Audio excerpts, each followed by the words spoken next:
நாமத்துக்கு ஸ்தோத்திரம். இன்றைக்கு நம்ம தியானிக்கக்கூடிய வசனம் எஸ்றா 9வது அதிகாரம். நியாயப்பிரமாணத்தை மோசே எழுதினதை இவர் ரீஒர்க் பண்ணி திரும்ப எழுதி கொடுக்குறார். நியாயப்பிரமாண புஸ்தகத்தை எஸ்றா தன் தாளந்தை அவர் இன்க்ரீஸ் பண்ணுறாரு. பாபிலோனில் கர்த்தர் அவரை உயர்த்தி வைத்துள்ளார். ஆனாலும் அவர் அதிகமாக எஃபோர்ட் போட்டு வேத புத்தகத்தை வாசித்து சிதறடிக்கப்பட்ட யூதர்களை ஒன்று கூட்டுறாரு. தேவ பாரம் நிறைந்தவராக இருக்கிறத அந்த அதிகாரத்தை வாசிக்கல நம்ம பார்க்க முடியுது. மூதாதையர் போய் 180 ஆண்டுகள் அங்கே பாபிலோனுக்கு போய் ஆயிட்டு இவர் இங்கே வரையில. ஆனாலும் எஸ்றாவுக்கு எருசலேமின் ஆலயத்தை குறித்த பாரம் இருக்கிறத நம்ம பார்க்க முடியுது. அவர் என்ன பண்ணுறாரு, உடைந்து போன ஆலயத்தையும் கட்டுறாரு. ஆவிக்குரிய ரீதியில் அங்கே ஒரு பெரிய எழுப்புதலையும் உண்டாக்குறாரு. அதுதான் நம்ம இந்த அதிகாரத்தில் பார்க்க முடியும். 1 to 6 ஆலயம் கட்டுறாங்க. 7வது அதிகாரத்துலேருந்து 10வது அதிகாரம் வரைக்கும் ஆவிக்குரிய ரீதியில் ஜனங்களை அவர் எப்படி நடத்துகிறாருங்கிறதையும் நம்ம பார்க்க முடியுது. 9வது அதிகாரம் 1ஆம் வசனம்.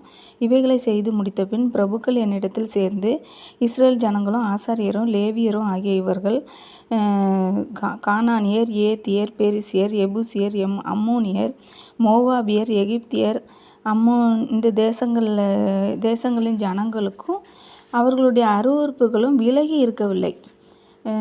ஆசாரியர்கள் கூட அதுக்கு விலகி இருக்கவில்லைன்னு சொல்லி அவங்க எழுதியிருக்காங்க.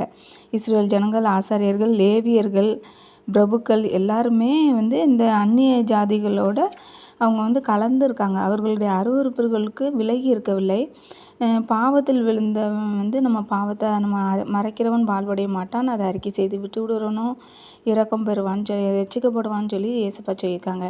நம்மளும் இந்த நாட்களில் தேவனுக்கு பிரியமில்லாத காரியம் நம்மகிட்ட இருந்ததுன்னா அதெல்லாம் அறிக்கை செய்து நம்ம விட்டு விடுறா இருந்தோம்னா நம்ம புது சிருஷ்டியை அவர் மாற்றுவார்.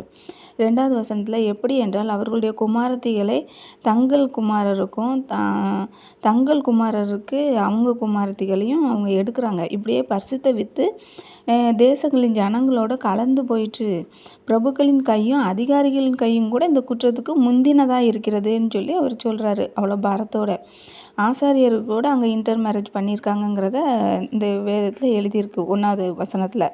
இந்த வர்த்தமானத்தை கேட்டபோது என் வஸ்திரத்தையும் என் சால்வையும் நான் கிழித்து என் தலையிலும் என் தாடியில் உள்ள மயிரை பிடுங்கி திகைத்தவனாய் உட்கார்ந்திருந்தேன்னு சொல்லி எஸ்றா சொல்கிறார். அப்படி திகைச்சு போயிட்டார் எஸ்றா. அந்த கரத்தை தேவனுக்கு நேராக உயர்த்துகிறார். பக்தி உள்ள ஒரு கூட்டத்தை அவர் கூட்டுறாரு. அவர் எப்படின்னா தேவனுடைய வார்த்தைகளுக்கு நடுங்கிற யாவரும் எஸ்ராவோடு கூட்டிக்கொண்டு ஒரு பக்தி உள்ள ஒரு கூட்டத்தை கூட்டிக் கொண்டு அந்திப்பலி செலுத்த மட்டும் திகைத்தவனாக உட்கார்ந்துருக்கிறாரு. நம்ம அழைப்பு இயேசு கிறிஸ்துக்காக நாம் அவர் சொல்லுகிற வேலையை நம்ம செய்யணும். நமக்கு கொடுக்கப்படும் பணியை பாரத்தோடு நம்ம செய்து முடிக்கிறவங்களா இந்த எஸ்ராவை போல் நம்ம காணப்படணும். அந்திப்பலி நேரத்தில் நான் துக்கத்தோடு எழுந்து கிழித்து கொண்ட வஸ்திரத்தோடும் சால்வையோடும் முழங்கால் படியிட்டு என் கைகளை என் தேவனுக்கு நேராக விரித்து என் முகத்தை உமக்கு முன்பாக ஏறெடுக்க வெட்கி கலங்குகிறேன். முகத்தை அப்படி தொங்க போட்டு அவர் உட்கார்ந்துருக்காரு. எங்கள் அக்கிரமங்கள் எங்கள் தலைக்கு மேலாக பெருகிற்று, எங்கள் குற்றம் வானப்பரிந்தம் வளர்ந்து போயிற்று.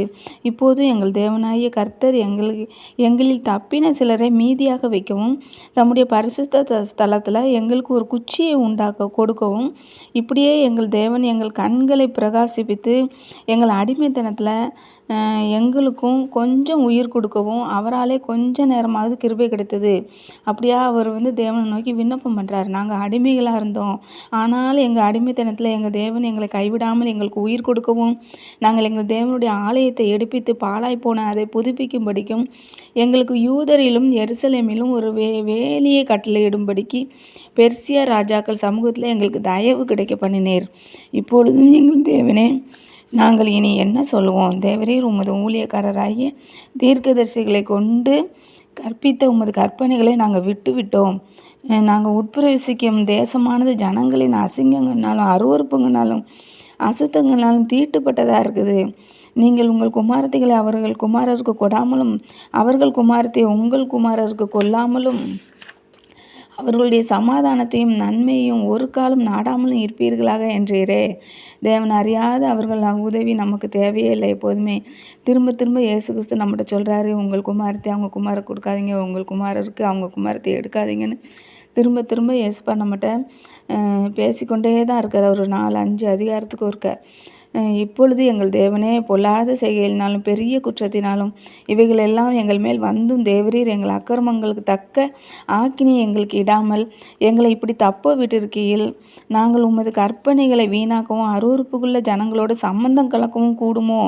அப்படி செய்தால் எங்களில் ஒருவரும் மீந்தி தப்பாதபடிக்கு தேவரீர் எங்களை நிர்மூலமாக்க மட்டும் எங்கள் மேல் கோபமாயிருப்பீர் அல்லவோ? இஸ்ரவேலின் தேவனாய கர்த்தாவே, நீர் நீதியுள்ளவர் ஆகையால் இந்நாளில் இருக்கிறது போல நாங்கள் தப்பி மீந்து இருக்கிறோம்.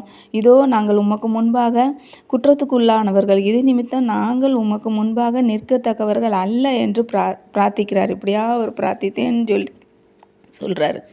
அந்திப்பழம் செலுத்தும் நேரத்தில் ஆசாரியர்கள் கலந்துருக்காங்கங்கிறத கண்ட உடனே அவருக்கு எஸ்ரா அப்படியா திகச்சு போய் உட்காந்துறாரு. எல்லாரும் அந்நிய ஜாதியர் கலந்துருக்காங்களே அப்படின்னு சொல்லி. இப்பவும் கூட நம்மளும் கூட பைபிள் நமக்கு விலையேறப்பெற்ற வேத புத்தகம் நமக்கு நேர்த்தியாக நம்மளை ஏசப்பாக்கிட்ட நடத்தும். ஆனால் உலகம் வேறு மாதிரி நம்மளை சொல்லும். நீ இங்கே வா, இது ஒன்றும் தப்பு இல்லைங்கிற மாதிரி உலகம் ஒன்று சொல்லும். ஒரு கையை நம்ம உலகத்தோடும் ஒரு கையை நம்ம வேதத்தோடு இணைச்சி வச்சுட்டு நம்ம வாழவே முடியாது. கர்த்தர் தாமே நம்மளை பலப்படுத்துவாராக. அவருடைய வார்த்தையின்படி உண்மையாக நடக்க, இந்த வேதத்தின்படி உண்மையாக நடக்க எங்களை உன் பக்கமாக திருப்புங்க ஏசப்பா. ஆமேன்.